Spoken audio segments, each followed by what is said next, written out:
Okay, welcome to lesson 39. We will continue with functions. So last time we talked about arguments and parameters and also value returning functions and non-value returning functions.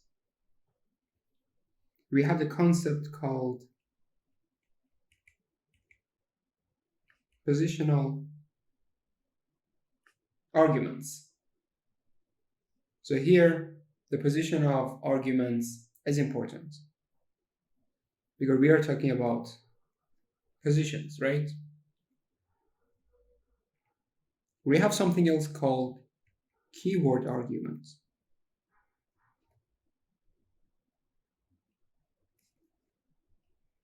So let's have a function. I will call it D. And let's have 3 formal parameters. num1, num2, and num3. And let's print num1 plus num2 times num3. So it's a non-value returning function because we don't have return statement and we don't return any value. So this is our function now. How to use the function? It's so simple. You have to call the function, right? So in the main program, I call the function D. So this time I don't want to pass some values or some variables to the function. So I want to use these names, the names of formal parameters. So here, let's say num2 equals 50, num3 equals 10, and num1 equals 2.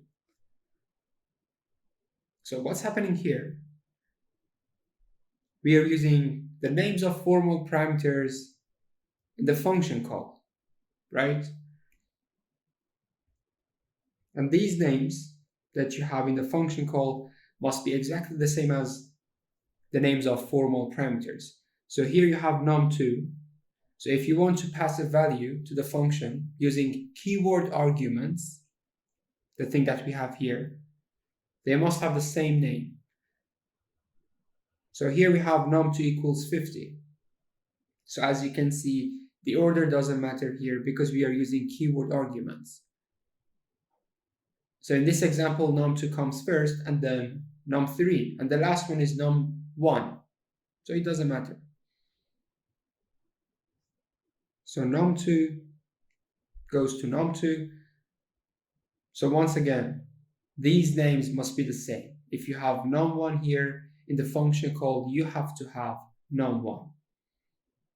So num3 is 10, so num3, and num1 is 2. So here, 2 goes to num1. So let's have another combination.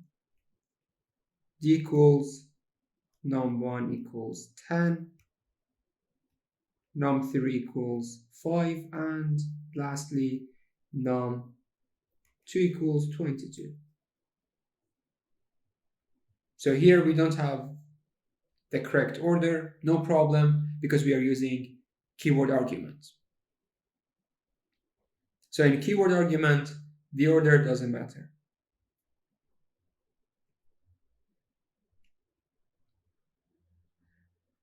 And the last thing about arguments and parameters is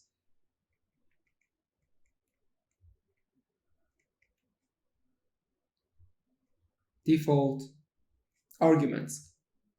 Some people say default arguments. Some say default parameters. So in order to be more accurate, you can say parameters with default values.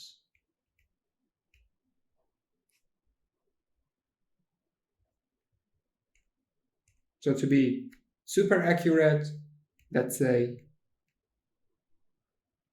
formal parameters with default values.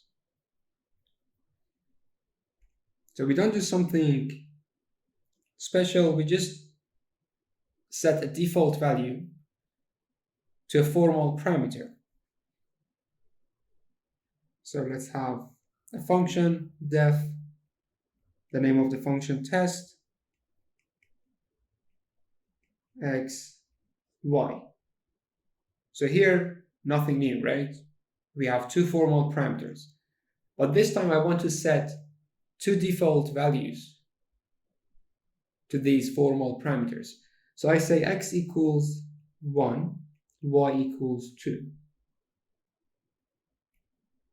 And then print x, print y. So everything seems normal. We just have two default values for x and y. Now let's call the function. So in the main program, I call the function test 10 and 35. So no problem. 10 goes to x, 35 goes to y. So we have two formal parameters. We require two actual arguments. So if you call the function, we go to the function, and then we print x and y. So I said 10 goes to x, and 35 goes to y, and we print x and y. So this is the output, then 10 and 35. But what about these two values here, 1 and 2? So what's the use of these two values? Do they have any application? Yes, they do. Let's have another function call. I say test 5. Oops, this is wrong. No, this is totally fine, because we have default values. And here we have one actual argument. Now let's go to the function. We've called the function, now let's go to the function. So this time 5 goes to x. What about y? So we use the default value of y. Now this is the output. Print x, print y, so we print 5 and we print 2. And this 2 here is the default value of y. Default value of y. Now let's call the function again. Test. So this time I don't have anything. It's just a function called without any actual arguments. Now let's go to the function. So I don't have any actual arguments. So what's going to happen? We are going to use 1 and 2, the default values. And you will see 1 and 2. So as you can see, you can call the function whenever you want. So there is no limit to the number of function calls. Now let's mention something important about default values. So def, let's say f, here we have x equals 5, y equals 2. And we have some statements. So if you have this form, you have two formal parameters and all of them have default values, no problem. This is totally fine. Now let's have another example. So we have def f x equals 5 y. So what about this one? This one is wrong, and the reason is because the following formal parameter doesn't have a default value. So if a formal parameter has a default value, all the following formal parameters must have a default value. So here, x has a default value. So it means all the following formal parameters must have default values. But here we don't have a default value for y. So this is wrong. Now let's have another example.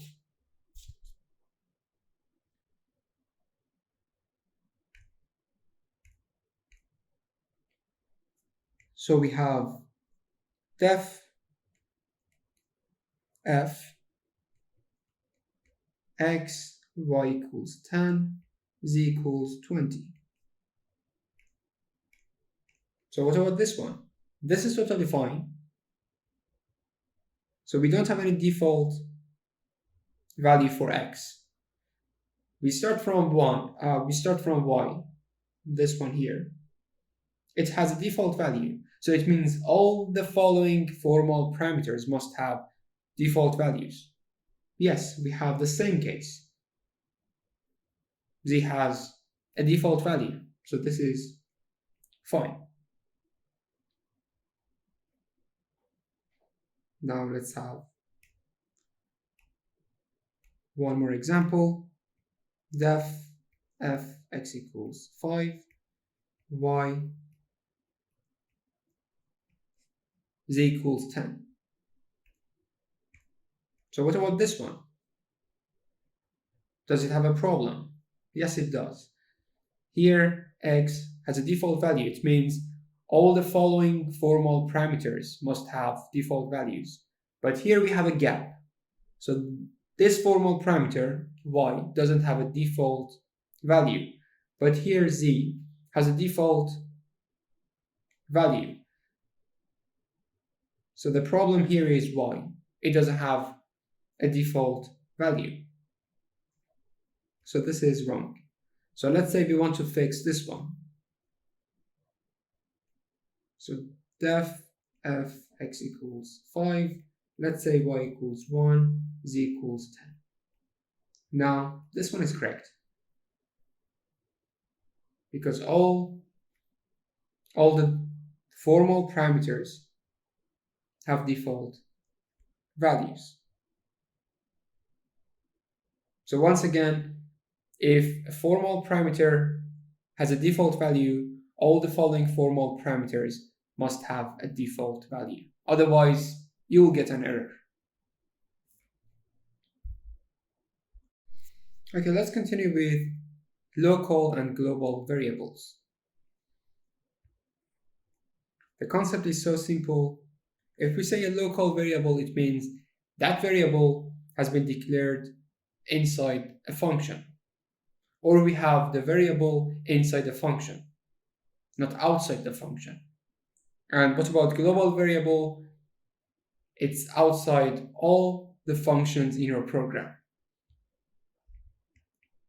So we have local and global variables. So I will explain with an example. We have def, the name is fun, x comma z. We have two formal parameters. Now let's have a variable here, total equals 0. Total equals x times 2 plus z plus 1. And let's return total. So we have a value returning function, right? And here in the main program, let's say num equals 1000.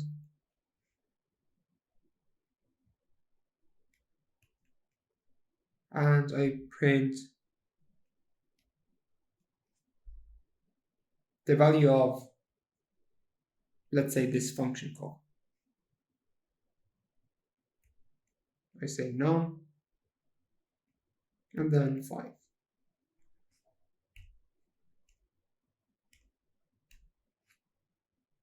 Now let's identify the local variable and global variable.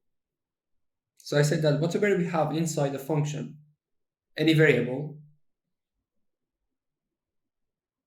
will be local variable. So here we have total.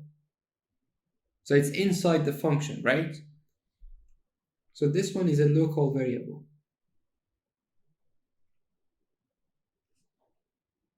And here we have the variable num, which is outside the function fun. So this is a global variable.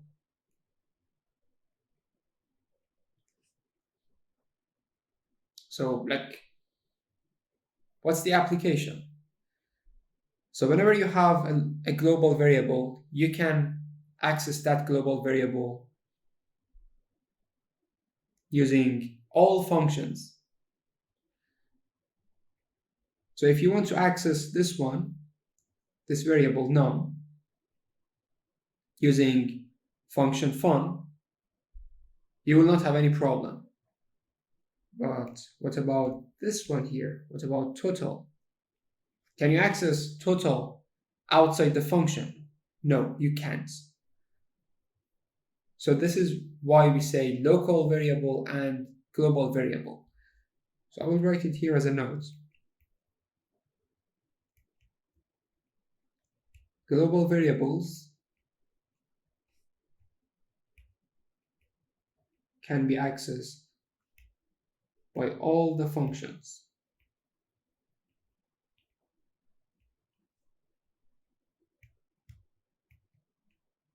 But local variables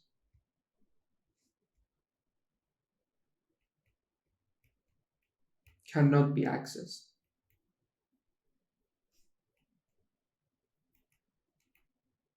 Outside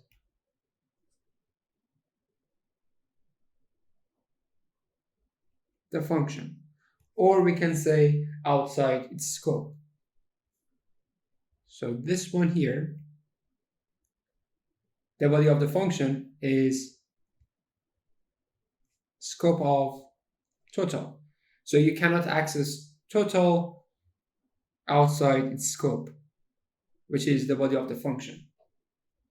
And one last thing, and we will finish the lesson. You can access global variables using all the functions, but you cannot modify their values.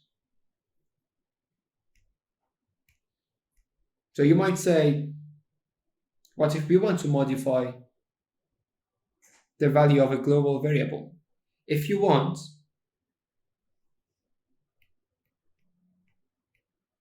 so in order to modify a global variable, you need to use the keyword global. So let's say I want to modify num inside this function by this function. So here I can say global num, let's say equals 5. So using the keyword global. But it's better not to modify the value of a global variable. So let's finish the lesson here. So next time I will solve a nice example. I will explain all the things that we have covered about functions with that example. So as usual, take care and bye-bye.